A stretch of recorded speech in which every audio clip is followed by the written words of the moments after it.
Hi, AJ Inspired and this is the video to attach our banding.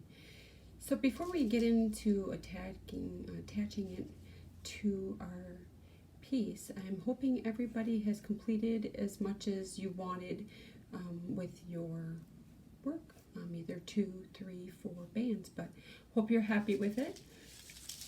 Kind of want to talk to you a little bit about banding. In the kits, I did provide either the plastic rhinestone banding or the metal rhinestone banding, and I just kind of wanted to show you they're very similar except for the plastic banding, of course, is made of plastic and the metal is metal, but I'm just going to kind of let you see that this is the plastic, and you can see the back of it. You can see there's a space in between each rhinestone.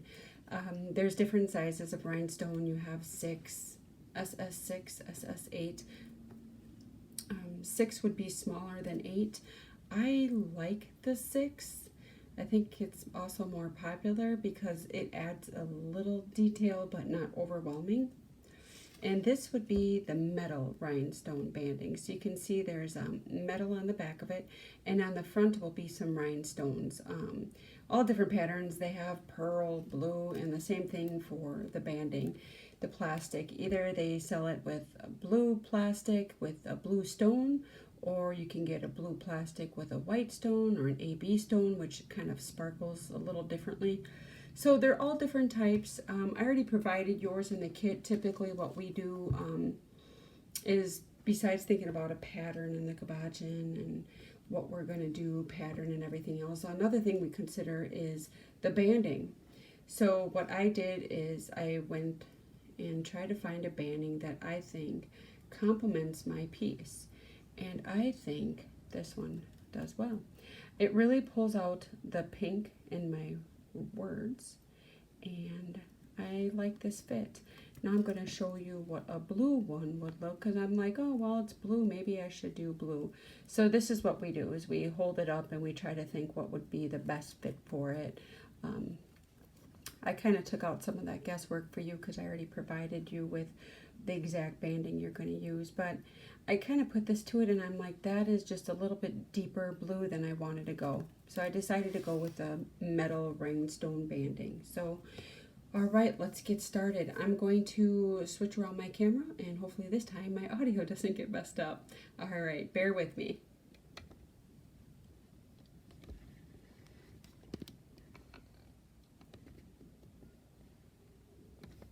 All right.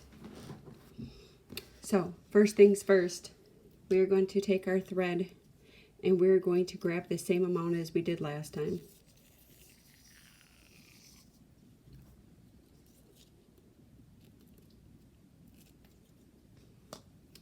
We are going to run it through our beeswax like we did last time.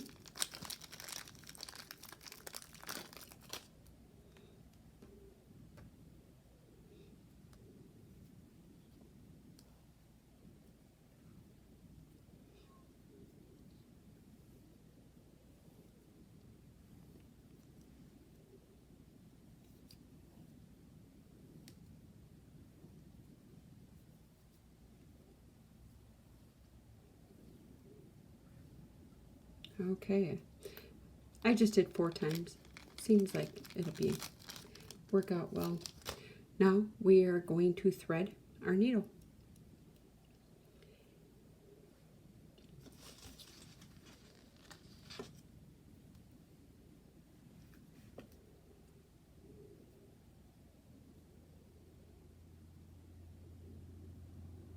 And as I said before, this can take people all different time frames. This is not always the easiest task, especially because these beading needles are so thin, and which makes threading them even just that much more difficult. But once we get it, then we're pretty good to go for the whole banding thing. If you already got yours, you are got some good eyes, and just bearing with me. I'm going to cut the tip off. I'm going to cut it at a little angle. Sometimes that works.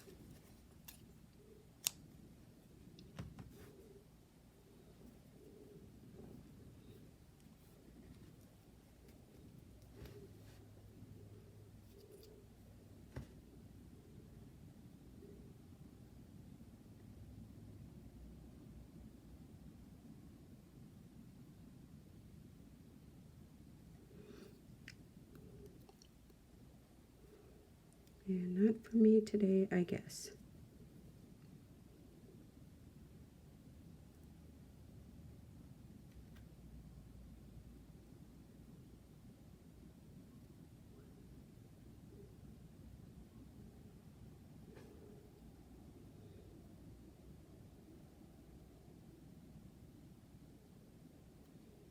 Okay, I finally got mine. Hopefully you got yours. If you did not, feel free to pause the video and just restart it when you can get yours going. Okay, so first thing we're going to do is we're going to take the rhinestone. We're going to find one of the ends. And you're going to leave the rest on because we don't want to cut it until we exactly know where we need to cut it. And no different than before, we are going to, our goal is to tack down between the two rhinestones. And instead of doing every other, what we are going to do is we're actually going to go every rhinestone we're going to tack down. So I always just start on the top here. And you could start on the bottom. And I'll start on the bottom with you too. It doesn't really matter where you're starting. Sometimes there is a problem with the two ends not meeting up. And especially because of this one, I'm doing a pattern. So I have to really make sure that I have a white next to this pink. But what you're going to do is you're just going to come up from underneath like we did before, between the two rhinestones.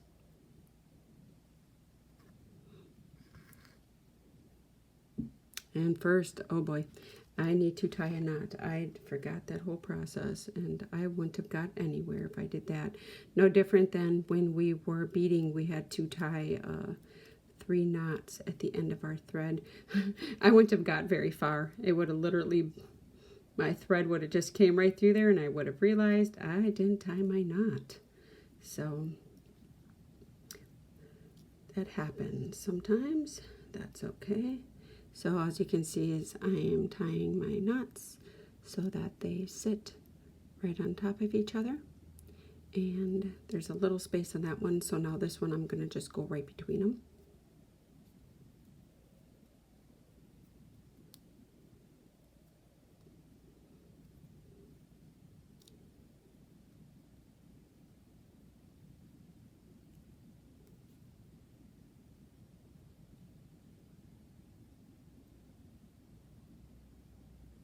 And there you go.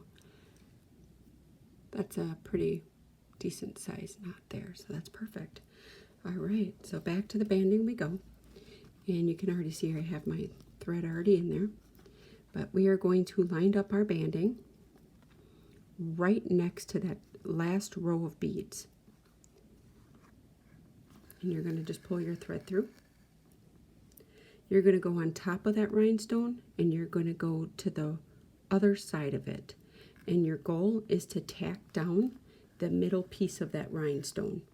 So we want it to come out right in between there, just like that. It went right between the two. Now I'm going to go to my next rhinestone,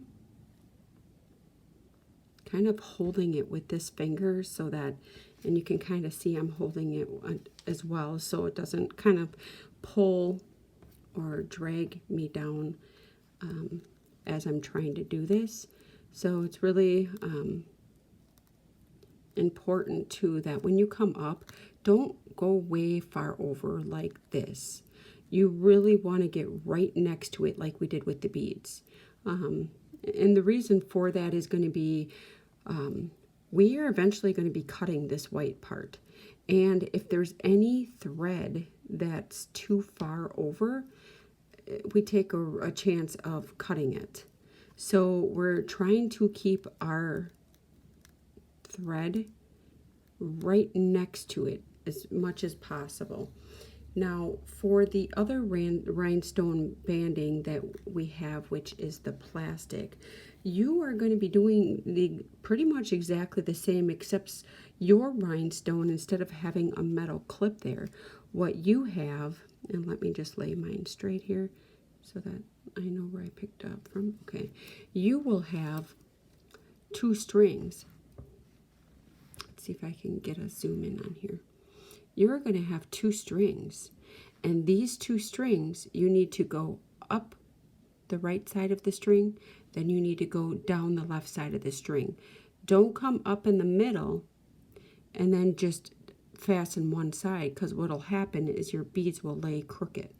You really, your banding will lay crooked. You really need to go up the right side of the banding, and you need to come down the left side so that both pieces of those strings are tacked down. So hopefully that makes sense, but tack down every single one, and you don't just want one part of it. You want to tack down the entire thing. So, and especially when you're talking about lanyards and retractable badge holders, things that we wear, boy, do they put up an abuse. If you think about, like for me, after I get off of work, I throw mine right in the purse or my laptop bag, and then I just leave it in there until the next day. So they go through some abuse, so you really want to make sure these are tacked down really well. I've seen people just use glue, and they don't sew them down at all, and over time, it's just not going to hold. So all I'm doing is going up one side of the banding, and I'm coming down the other.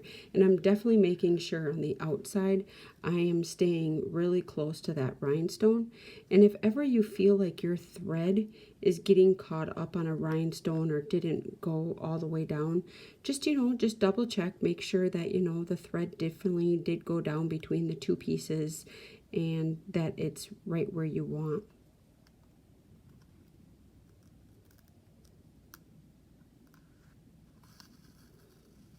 And if you can kind of tell, I'm using my thumb to kind of remind me where the last place I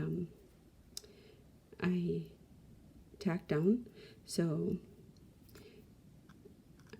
I go, it's not as easy to see where you last tacked down like it was with the beads, where we could kind of pull up a little bit and you can kind of see, oh, there's a loop, I must have finished there.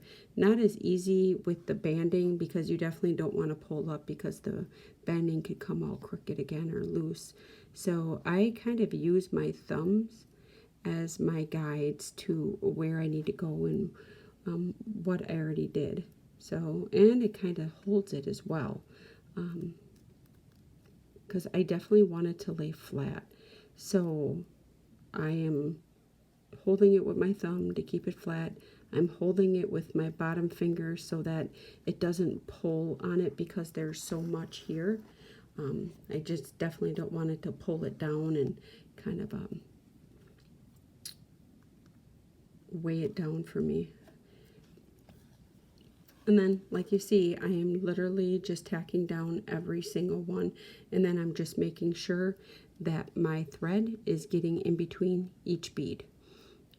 That's the most important, not each bead, but each rhinestone, because we definitely want to make sure that this is attached good with as much rough that we go through with these purses, hugs, laptop bags, you name it. I know I've put mine through some abuse. But earrings and pins, I don't know if they're going to go through as much abuse. I know with hats you have to be worried about with the earrings, right, over time. And definitely earrings, you're going to shake your head back and forth more. You're going to be walking, anything like that. So there's going to be some wear and tear there.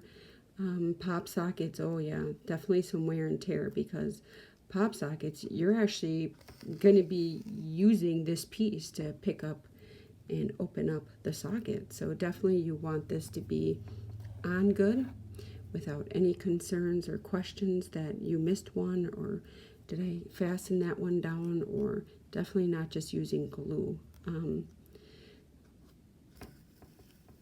I really don't recommend using glue at all. There's only going to be one part where I'm going to recommend we use glue, and that is going to be on the 2 pieces that we have no choice not to use it. and that would be the first and the last piece, because there's not going to be a piece to tack down. And I've seen some people be very creative on how they tack those down. I definitely use glue on those, but those are the only pieces I use glue on. And when we get there, I'll show you what I do. And like I said with all these videos, if I going beyond where you are at, just pause the video, or when you catch up, just play it from where you were. Or if you're finding yourself stressed because it's just not lining up right, or it's not laying down flat for you, walk away and come back at a later time and keep trying, because it does take some practice, and it definitely takes some patience. And for me, I could be making it just look really simple just because I've done so many, but it is something that takes some patience. And again, we're sewing every single one down, right? So it's definitely another effort that could cause someone to get a little stressed because things aren't working right, or they can't go as fast as other, but none of that really matters here. Mine matters just for video purposes. I don't want a 4-hour video, but you have to do what's best for you. And as you can see here, my rhinestone, the rhinestone caught my thread. So I'm going to try to pick that up, and I'm going to try to do it again and guide it in there. And there, we got it. And that might happen, especially with these, the metal banding, because they have the little clasps holding in the rhinestone. It's very easy for our thread to get caught in there. So if that happens to you, just kind of pull it out a little bit and then line it up, and then just pull really slow. For the plastic banding, the only thing I'll just really make sure that you're doing, or you remember to do throughout it, is stay as close as you can to be within your banding. You really don't want to bead way over here or have a piece of thread over here if your banding is way over here, because when we go to cut this off, we definitely don't want to accidentally cut any of our thread. So try to stay close to your banding, pick up both of those, tack down both pieces of the banding that you see there between the rhinestones, not just one side. You definitely want both. And like I said, I wouldn't cut any either. I know it can kind of be a headache, especially in the beginning, to have a larger amount of rhinestone, or the banding kind of pulling you down, or kind of weighing it down, where it's kind of doing this and it's kind of marking it off for you, or not laying right. I would really recommend holding on to it as full, because sometimes when you get to the end, you'll think you had enough, and then you'll be like, oh my goodness, I wish I would have left 2 more on there, or I wish I would have left 1 more. And by that point, then it's a little too late. So I just learned to leave it all on, and I will trim it when I get to that point. Then I don't have to worry about it. And neither of these bandings, you don't need any fancy wire cutters or anything. I literally use scissors, and that is what we're going to use today. Is just going to be scissors to cut both of them, and we shouldn't have any problem. Sometimes the smaller scissors are better to get in between the rhinestones, because we definitely are going to be cutting in between the rhinestones. But I've actually done it before with a thicker pair of scissors. I just used the tip of the scissors, and I was fine with that as well. As you can see, I'm halfway done. So I started here, and I just kind of made my way to the top. So I've tacked down every single bead, and you can see that this guy is a little flappy, and he's going to be like that until we get to that edge. But you can kind of see that they're all right where we wanted them. And that, was the same beauty with the 2 needle beading, was we knew where we wanted our beads, we put them there, and it turned out just how we wanted them. So now we're just doing the same thing with the banding. And for those larger pieces, you know, especially the earrings, this may take you a little bit more effort because you have a larger piece, and that's okay. You can always come back to the video to figure out how to, you know, finish it when you get to your starting point. And for the pop sockets, those are larger as well. So if you went like three beads, you may need a little bit more time as well, because yours is definitely going to be larger than the one I'm beading. So take your time. Don't try to rush. If your beads aren't laying flat, try to hold them down. You can see I'm using a lot of pressure on my fingers, both of them, the front and the back. So, and that's okay. If you weren't, I do suggest a lot of pressure to hold down your banding to make sure it stays straight and level as you are tacking it down. And then just trying to figure out where you left off.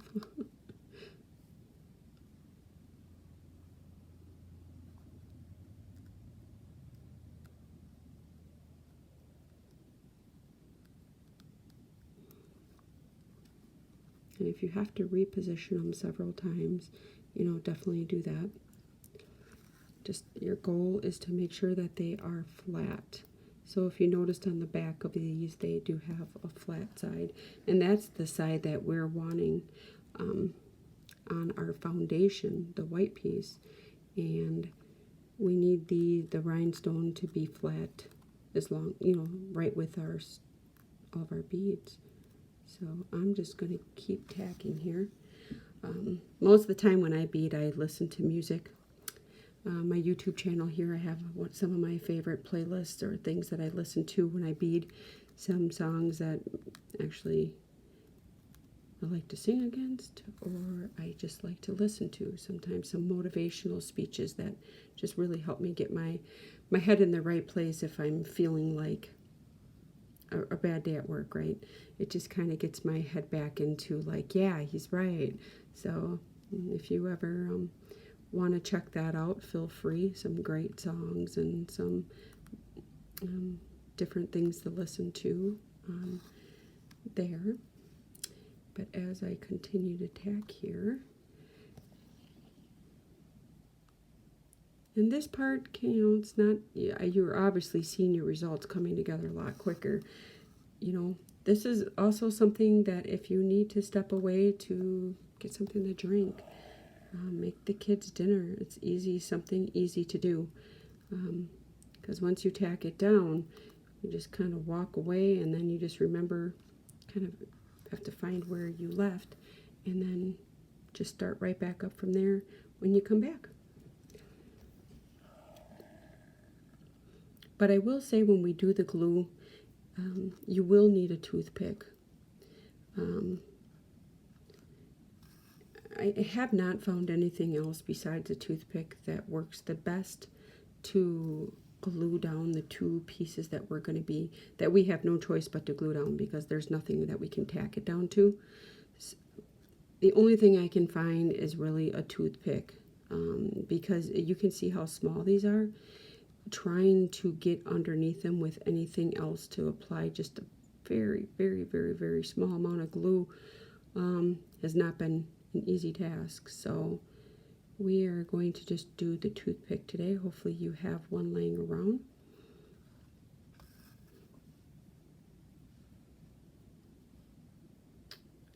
And I'm going to keep doing this. Now when we start getting to the ends, no different than our beading, we may notice a problem with the pattern. And this time we started on the bottom. If you were on the top and you notice that, there's a couple different ways that you could fix it. One of the ways would be to look at your completed work already, right? And see, is there any way to squish them closer? Especially if you have like an edge or a corner.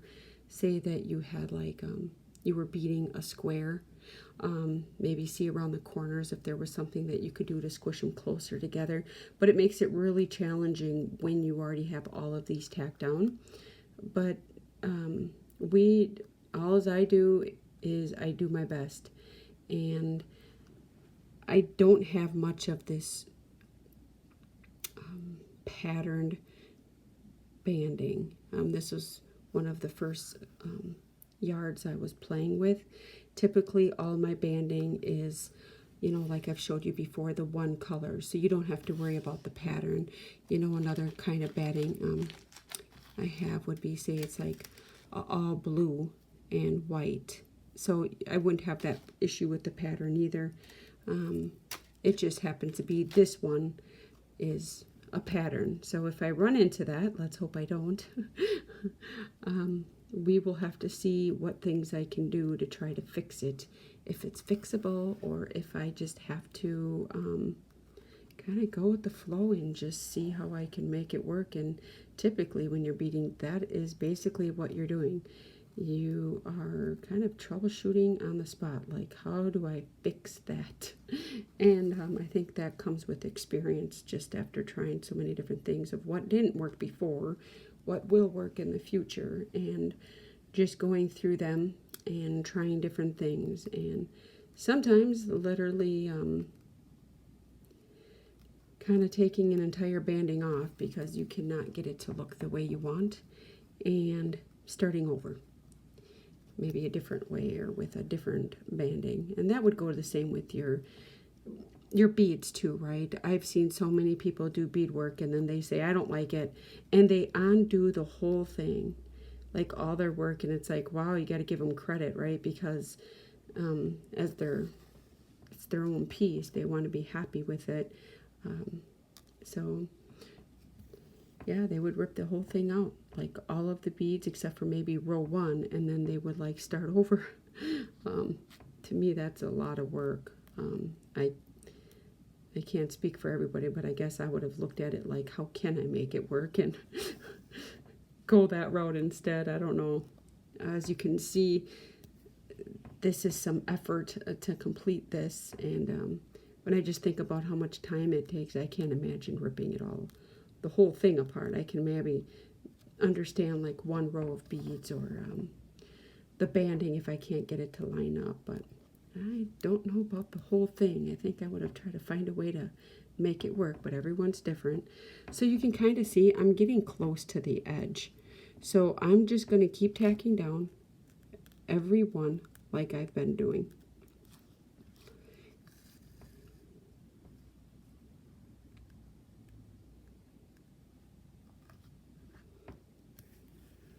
And I think I only have 2 more to tack down until I'm to the point. Yep, I had a problem with the pattern. Oh boy. Okay, so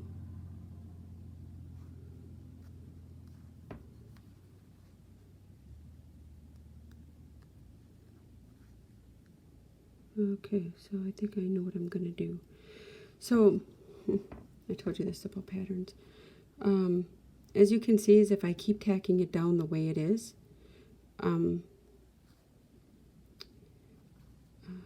I might be able to get it in there. Let me keep trying. It's going to be kind of like a squeeze game now. I'm going to have to try to squeeze them a little bit closer without removing them from being close to my beads. And I think what I'm going to have to do at this point, because they are so close, is I'm going to have to cut. So, you know, even if you're not at the same point in me, this may be a good point for you just to kind of watch what I'm doing. I'm going to cut it at, if I cut it at this pink, I have 2 pink together. So what I'm really going to have to do is cut it at this, the clear one, and hoping I can butt it in there. So that's what I'm going to do, is I'm going to cut it at this guy right here. So I'm going to grab my scissors. I'm going to mark which one it was, and I kind of have my finger on it. I'm going to turn it over to the back end.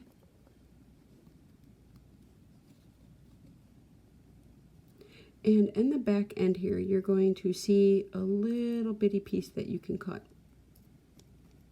And if you just get your scissors right in there, and you cut it. Oh, I didn't probably put that in the camera, but if you just put your scissors, and here I can do it again, and this time I'll do a better job in front of the camera. But if you just put your scissors at that back little piece, and I don't want to waste that much, I hate waste. And just put it back here. You can see I kind of have the tip towards the back of the rhinestone, and if you just come down, it cuts it. So you don't need any fancy tool, and that would be the same for this rhinestone banding. All you do is just get your scissors in there. That one really cuts really nice. So, all right, I'm going to try to finish this guy up. If you're ahead of me, oh, you're awesome. If you're not, don't feel bad. Like I said, you can come back and you can take your time. You don't have to rush at all. Okay, I think I'm going to try to squeeze.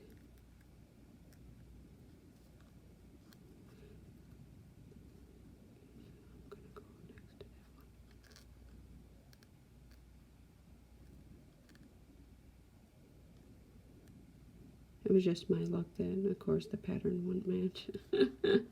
That's all right. You could say that, you know, I did that to myself because I was just talking about it. But this is, I haven't bought too many that are multicolored like this. I just think they're really pretty. But I haven't had too many opportunities to work with them yet. But I was really excited to try tonight. And I'm going to get it. It's just a little bit harder to get in between the rhinestones when you have them squished together really close, but I am going to do my best.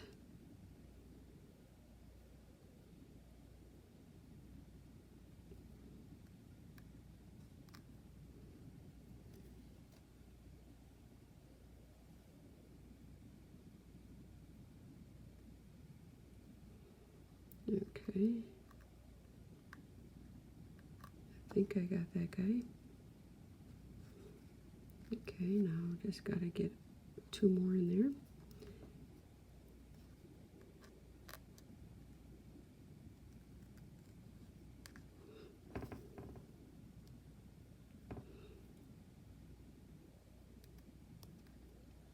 Okay. Now that was my last one. As you can see, I have 2 loose beads here. Not beads, rhinestones. I have this guy that's loose and this guy that's loose. Well, I'm going to tack him down right now. But I just wanted to show you that this is going to be a point where when you get to this point where we're going to be gluing. So I'm going to tack mine down and just know that we are almost to the point to glue. So if you are not at this point or you just want to watch and do it when you are ready, feel free. I'm going to complete that as we speak. And I'm just going to, once we're done with that part, for right now, I leave my thread on because if something doesn't work right, I might need my needle. And I try to use some type of surface so I don't mess up my desk or kitchen table, whatever I am. So I'm going to open my glue. And you're going to see how little of amount I'm going to put on here. And I'm just going to kind of roll it so that I get just this little bitty bead. And let me see if I can, that's how like small of a bead I'm getting. I'm going to take it underneath one of the rhinestones.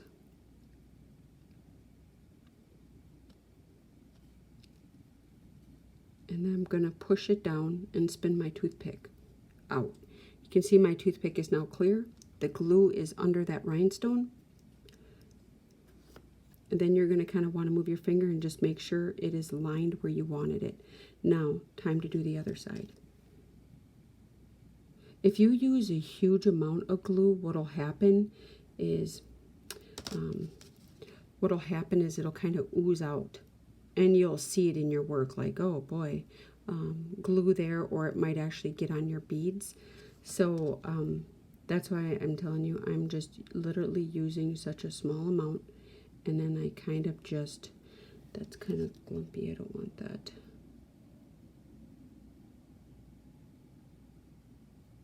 Again, such a small amount, right? And I'm going to look for those beads again. And now these ones I have to squish in there. So I am going to push it in there and then hold the beads down, hold the rhinestone down, because these were the ones that were really tight next to each other. And if I didn't do them tight like that next to each other, I would have missed a pattern. So it would have been like white, pink, pink. So what I did is I kind of squished them closer together in these final threads, and with the glue, it's going to tack them down. Now, if something doesn't look right, or if it gets off balance, well, then I still had my thread here that I could try to fix it. But as you can see, this was where my pattern would have been thrown off, and it turned out perfect. So it's glue, right? So we need to let that dry. No different than anything else that we've done so far, as we love to dry. But at this point, I'm going to tie off this part because we are done with the banding. Now, if you're not, keep going till you get all the way to the end of yours, and then you glue those last two pieces. Like I said, I am not the biggest fan of the glue on the banding, but that is the only place that we really don't have a choice. You know, there's nothing for us to sew down to. There's nothing for us to tack to. So for that piece, we have no choice.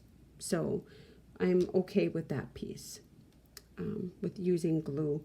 And I've never seen one ever come undone. And I mean, you guys have seen the work I've done. I've done them before, and I've never seen them come undone. And that would go for any piece. I've never heard of them coming undone. And that even goes for the pieces I've glued. Never have come undone.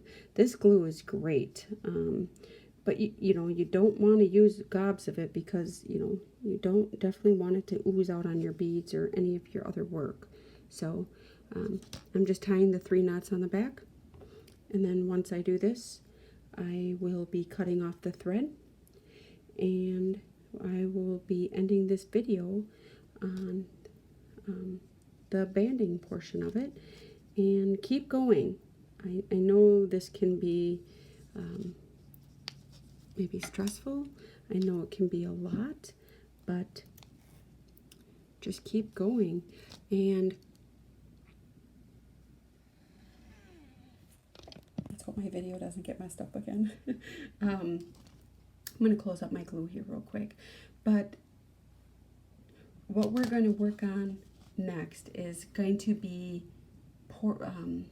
videos that I'm going to be separating. So lanyards, keychains, the retractable keychain, the lanyard, the pop sockets, all of you can just go right to my let's put the backing on. But for the pins and the earrings, you'll need to watch a different video, because before we apply our backing material to this, we need to prep it.